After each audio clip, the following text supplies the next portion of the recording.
Magandang araw Pilipinas, narito po ang latest Weather Today forecast. Base sa ating latest satellite animation ay nakakaapekto nga yung ridge ng high pressure area dito sa may northern Luzon at magdudulot nga yan ng bahagyang kaulapan at magandang panahon, mababang tsansa ng mga pag-ulan. Samantalang sa nalalabing bahagi nga ng ating bansa, asahan natin yung mga tsansa ng mga pulu-pulo at mga panandali ang mga pag-ulan, pagkidlat at pagkulog dala naman ng localized thunderstorms. Sa magiging lagay nga ng panahon sa asahan nga natin na dahil sa ridge ng high pressure area, patuloy pa rin nga yung makakaapekto dito sa may Batanes, Ilocos Norte, Apayao at Cagayan na siyang magdudulot pa rin ng magandang panahon at bahagyang kaulapan. Samantalang dito sa iba pang bahagi ng Luzon, asahan natin yung patuloy na pagiging mainit at maalinsangan ng panahon. At andyan pa rin yung tsansa ng mga pulu-pulo at mga panandali ang mga pag-ulan sa hapon.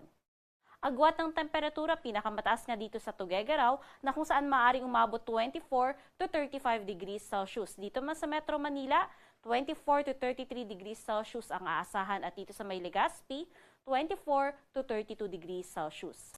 Sa magiging lagay naman ng panahon dito sa may bahagi ng Palawan, buong Visayas at Mindanao, asahan din natin yung pagiging mainit at maalinsangan ng mga panahon at hindi din natin inaalis yung tsansa ng mga pulupulong at mga panandali ang mga pag-ulan, pagkidlat at pagkulog lalong-lalo na nga sa hapon. Temperatura nga dito sa buong Visayas maaaring umabot 24 to 32 degrees Celsius at dito naman sa may Zamboanga at Davao, 24 to 34 degrees Celsius.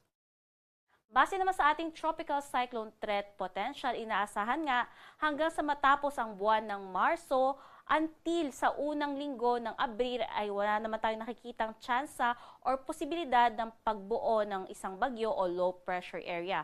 However, pagpasok nga ng ikalawang linggo ng Abril, doon natin nakikita yung isang potensyal na low pressure area or mababang tsansa na maging isang ganap na bagyo sa labas or mamumuo sa labas ng ating Philippine Area of Responsibility. Bagamat sa ngayon nga ay wala naman tayong nakikitang epekto nito sa alinmang bahagi ng ating bansa, ay patuloy pa rin tayo mantabay sa pag-asa hinggil nga sa mga posibilidad na maaaring pagbabago dito sa ating forecast. Update muna tayo sa heat index kahapon. Ang naitalang heat index sa Metro Manila ay 37 degrees Celsius at ang pinakamataas sa ating bansa ay 41 degrees Celsius sa may San Jose Occidental, Mindoro. Ngayong araw naman tinataya ang heat index sa Metro Manila na from 36 to 37 degrees Celsius at ang pinakamataas sa ating bansa ay posibleng umabot ng 41 degrees Celsius sa may Cotabato City. Base naman sa magiging kalagayan ng ating karagatan, wala tayong nakataas na gale warning, kaya naman malayang maglalayag lahat ng sasakyang pandagat. Mag-iingat ka lamang sa mga offshore thunderstorms o ito nga yung pagkakaroon ng mga pagkidlat, pag-ulan at pagkulog lalong-lalo na sa karagatan na maaaring magdulot ng pagtaas ng mga pag-alon. Sa magiging lagay ng mga panahon naman sa susunod na 3 araw, asahan nga natin, patuloy pa rin nga yung epekto ng ridge ng high pressure area hanggang Miyerkules sa may northern Luzon at sa lalabing bahagi ng Luzon, patuloy pa rin yung pagiging mainit at maalinsangan ng panahon at kung titingnan nga natin yung temperatura, unti-unti pa nga yung tataas sa mga susunod pa na araw. Kaya manatiling magdala ng mga pananggalang sa init, stay hydrated lalong-lalo na nga kung lalabas para naman makaiwas yung ating mga kababayan sa epekto or dala ng pag-init ng panahon gaya nga ng heat cramps or heat stroke.